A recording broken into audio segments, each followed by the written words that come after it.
The following program is sponsored by Friends of Life Outreach International.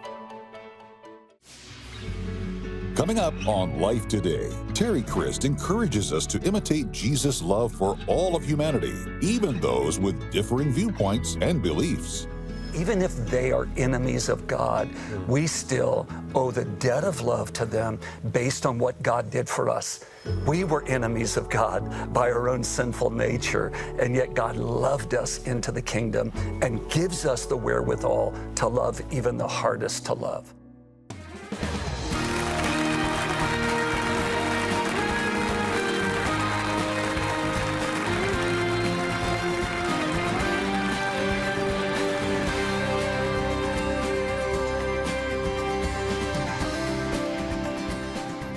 Welcome to Life Today. I'm Randy Robinson. Tammy is with me. How are you today? I'm good today. Do you have anybody in your life that you have a hard time loving? Don't say me. No, I love you, my brother in Christ.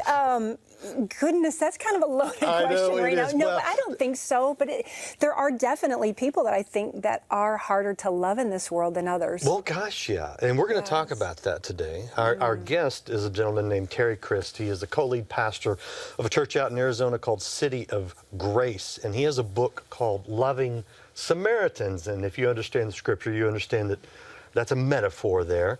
But it goes to the heart of this issue of loving people. It's easy to love those we love. Mm-hmm. It's hard to love people that we don't get along with, we don't see eye to eye with. But we're going to learn a little bit about how to do that today.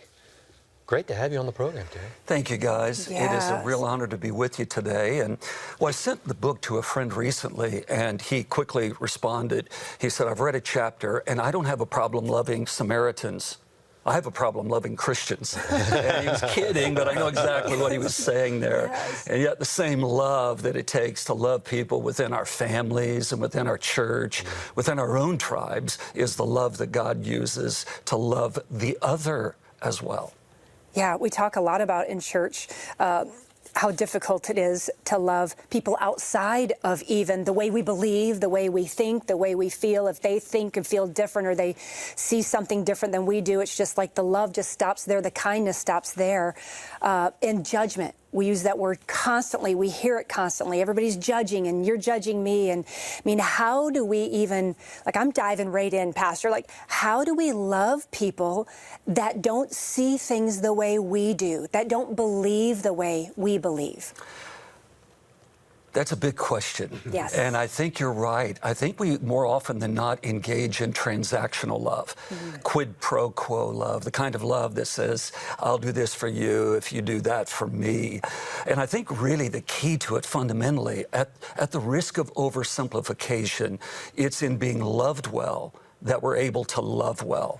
So I think so many times in life, whether it's in our families, in our churches, neighborhoods, communities, in the world, people of other faiths, if we don't know that we are unconditionally loved by the God of the universe, if we're not at peace in His love, nourished in His love, then we find it difficult to love others because you can't give away what you don't have. So I think we've got to start with that right there. In being loved well, we love well. Exactly. When there are people who are doing wrong, that are doing damaging things, you know, we see this in our Rescue Life outreach, you know, where we're rescuing young, mainly girls, some boys from sexual abuse, right? Right. And then we see the traffickers and we go, I'm supposed to love a trafficker? You know, there are some people who are behaving in evil ways. Yeah. How do we even start to love that person? I think that we have to separate out behavior and consequence from unconditional love.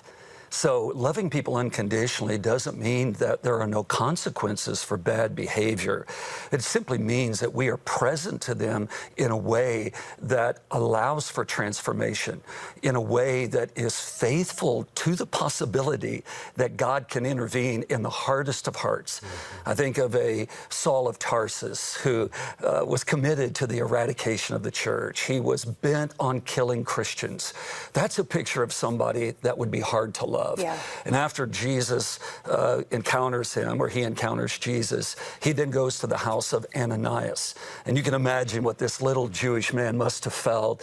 He now encounters one who is educated and authoritative and committed to destroying Christians, and he's expected to love him.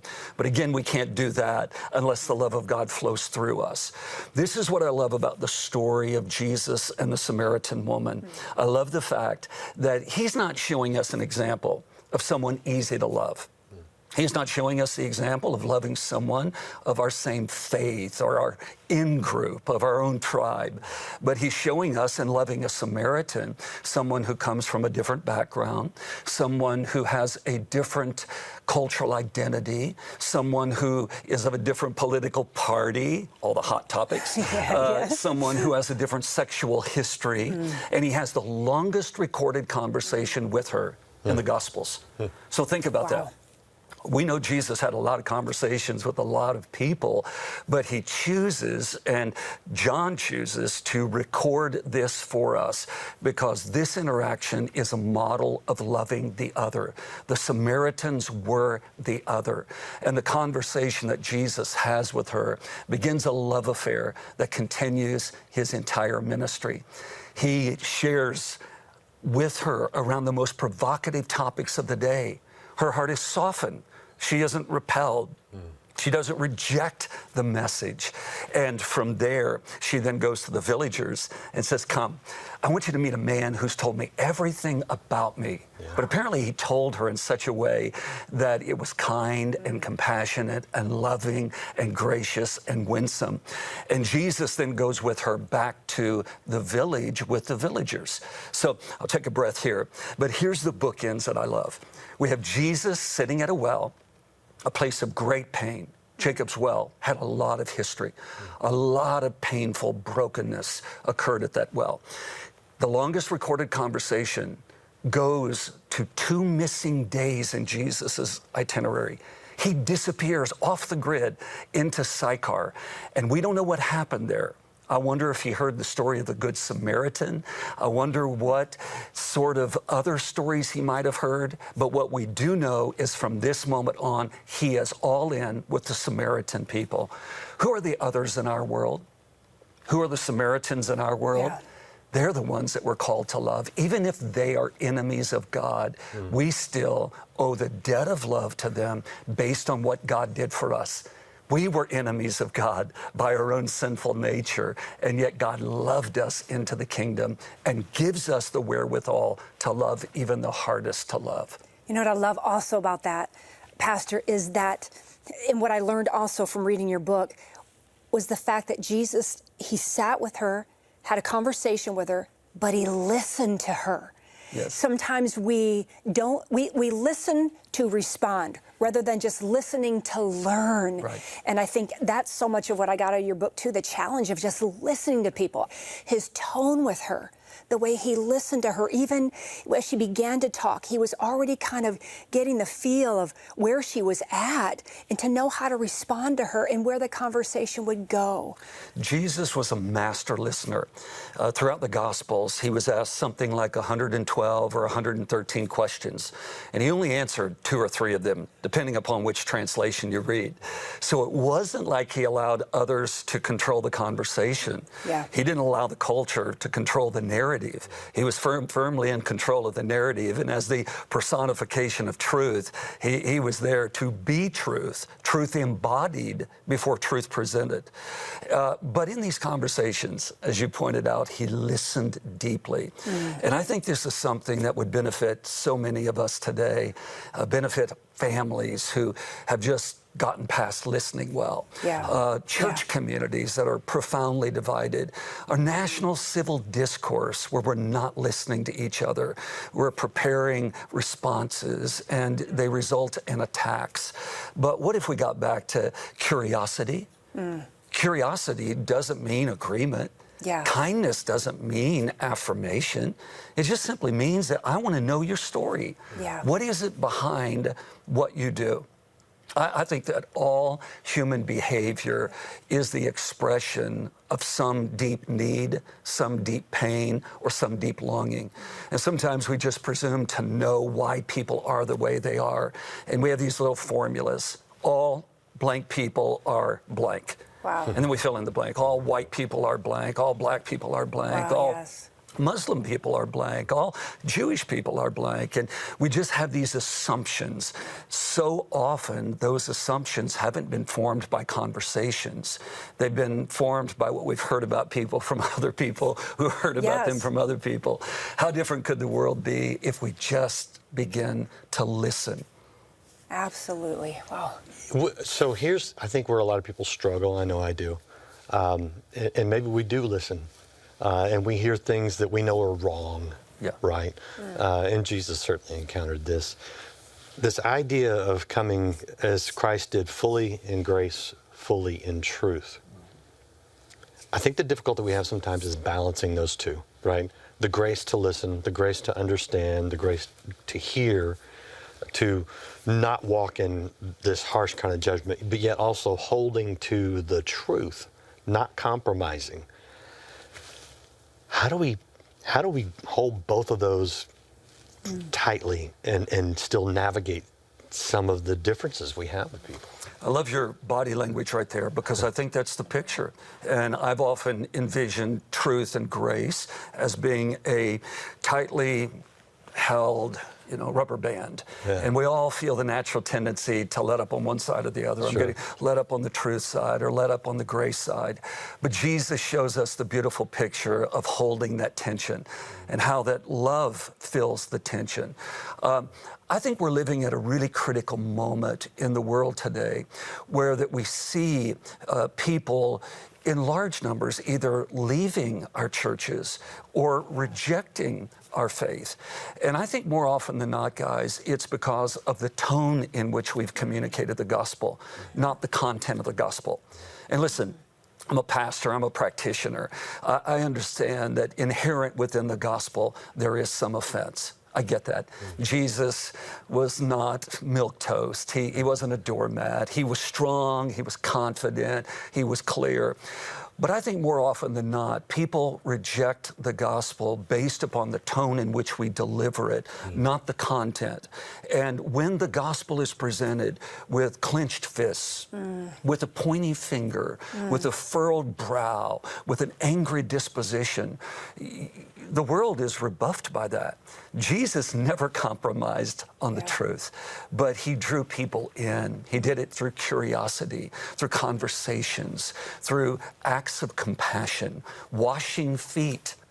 We can be controversial for just a moment. Been a lot of controversy in our world over the last couple of months over whether Jesus would wash the feet of sinners. And I don't know how we get stuck on things like that. I don't know how many feet he washed, but we know he washed Judas's feet.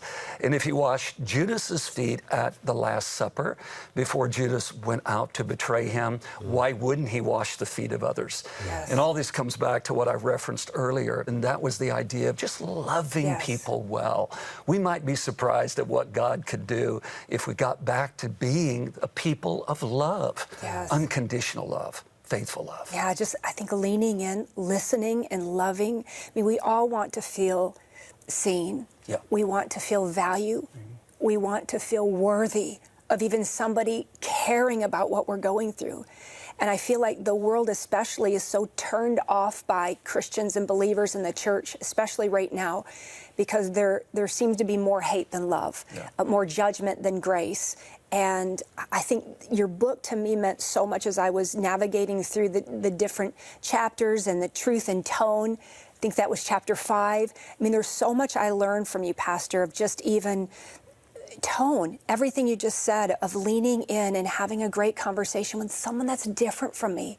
And just to say, let me learn from you. Right. Let me learn something, because there's always something for us to learn, to take away from, instead of hanging on like this, and I'm not going to let you get past what I believe and what I feel. And that doesn't have to change what I believe, absolutely not. But I can show compassion without compromise in my life. And we can have courageous but not contentious conversations. Yes. I think the onus is always on us So as the people of God, we might tend to say, but what about their response?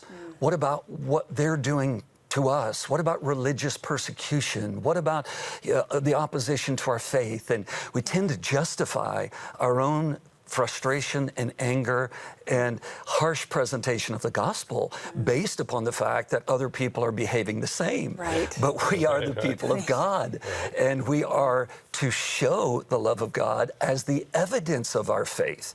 So think about that. Yeah. Jesus said, by this will all men know that you are my disciples. Yeah. Not because you heal the sick and cast out oppressive spirits, although we should do that, but because you love people. So we can have those courageous conversations. I'm not advocating for a reworking of truth. Truth is timeless. Truth is eternal, but truth is embodied. And fundamentally, ours is a show and tell gospel.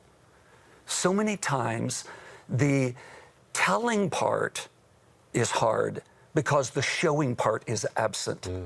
So if I just shout the truth at you, that does nothing to break down defenses.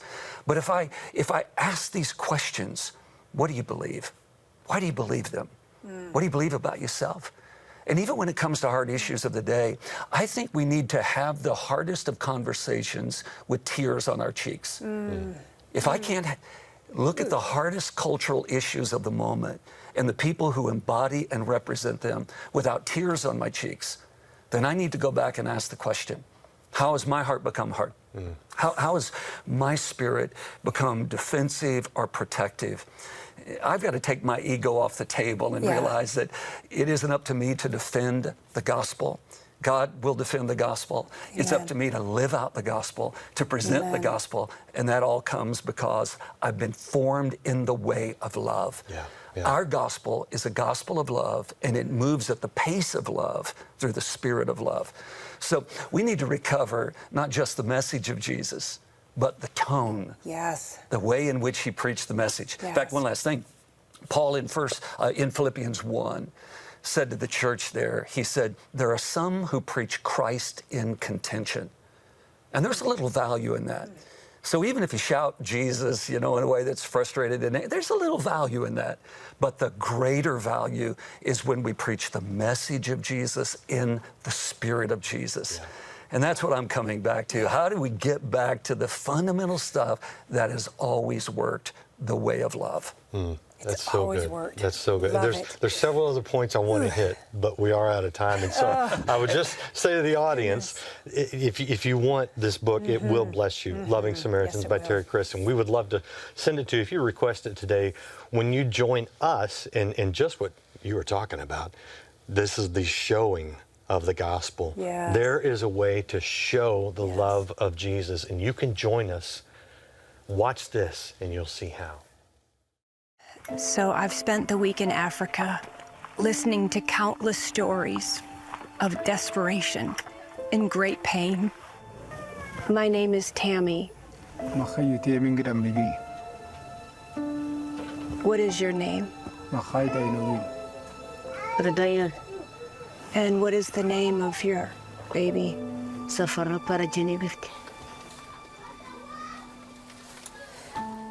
I know you have very little food,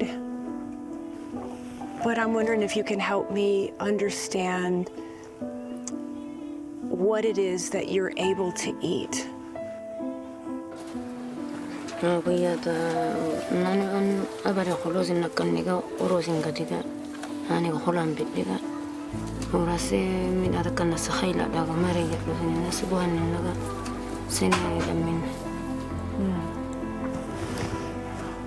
I can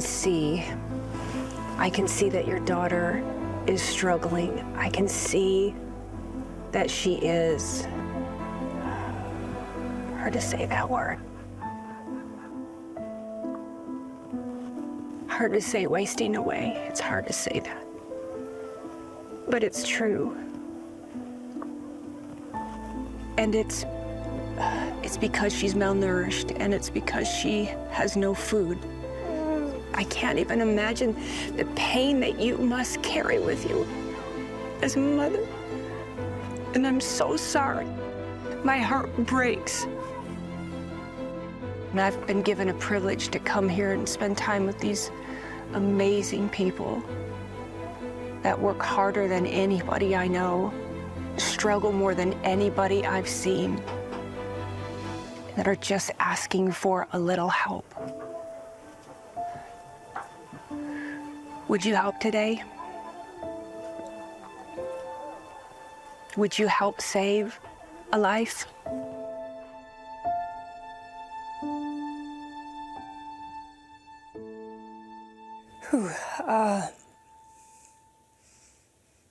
I sat with so many families in Ethiopia not very long ago. So the impact it had on my heart is still right at the surface. It always will be. I remember that day really well, sitting with her and her precious little girl, who not only did I feel was wasting away, I was so fearful that she was on the brink of death. She was so tiny and frail and had other medical conditions that you could see, and I couldn't help but to think it had everything to do with the lack of food and her little body fighting for life every single minute, not just every day, but every minute. I could not be with you here today if I didn't offer you an opportunity to help this precious family and so many others that I had a chance to spend time with. Offer you, give you an opportunity to come alongside us as a ministry, because our heart is to change, is to help, is to bring hope, is to bring Jesus in any way we can. And right now it's dire, it's urgent, and what the need is Jesus and it's food. So would you consider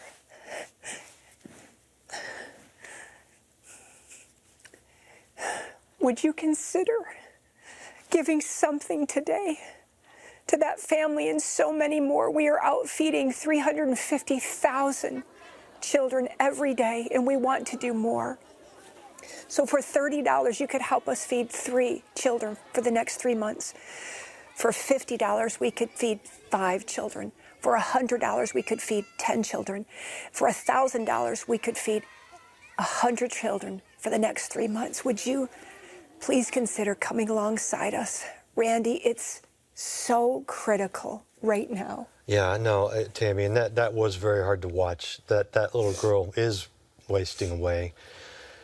And we've seen it over the years. We've seen the classic signs of malnutrition. I have prayed for a malnourished child, and that child died that night.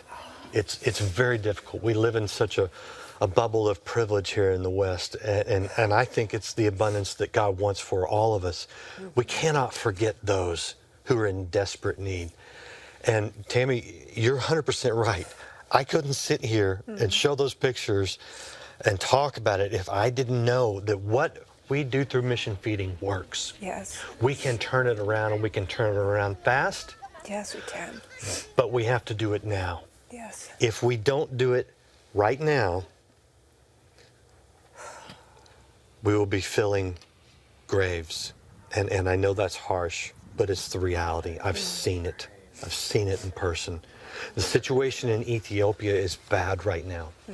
They desperately need mission feeding. So I know it's heavy. I know we're coming to you with a real sense of urgency, because that's what we're facing. That's what they're facing. But we need to hear from everyone right now. Please go to the phone, go online. Make the best gift you can. Right now, across the continent of Africa, children are suffering, facing severe malnutrition and even death. Severe drought and famine, including in crisis areas like Ethiopia, means we must replenish food supplies immediately to keep feeding 350,000 children and help reach more people in desperate need. Through Life's Mission Feeding Outreach, your gift of love can be an answer to prayer for a hurting and hungry child in their time of need. Call now with your life-saving gift of $30, $50, or $100 to help feed and care for 3, 5, or 10 children for 3 full months. With your gift of any amount, we'll send the blessing of taking communion. In this book, discover how the sacred ordinance of communion helps to feed your soul and reminds you of the transformative power of receiving the Lord's Supper. With your gift of $100 or more, you may request the Life Legacy Journal. This beautiful journal and pen will help you write your personal story and share the experiences that made you who you are. One day, the generations that follow will be able to look back and learn from the legacy you've left behind. Finally, with your gift of $1,000 or more to help feed and care for 100 children, be sure to request our inspiring bronze sculpture, A Cup of Water. Please call, write, or make your gift online today.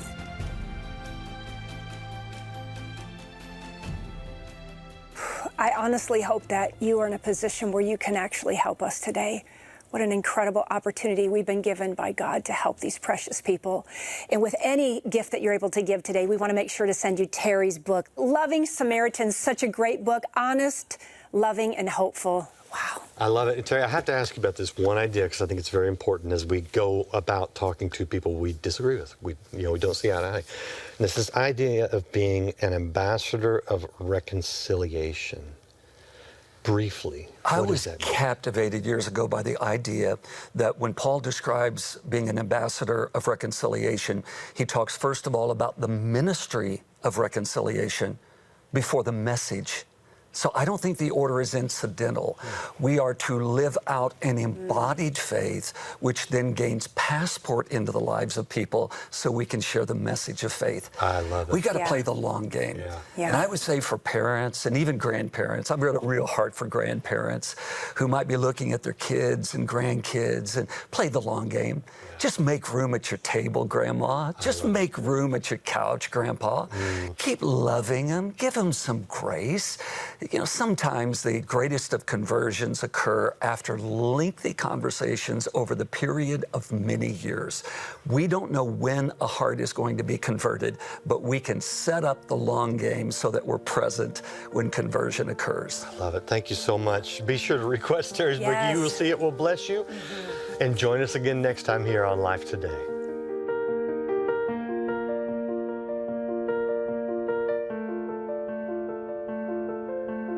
Oh, you can hear me cry, see my dreams all die, from where you're standing on your own.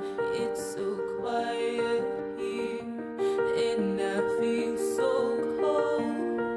This house no longer feels like home.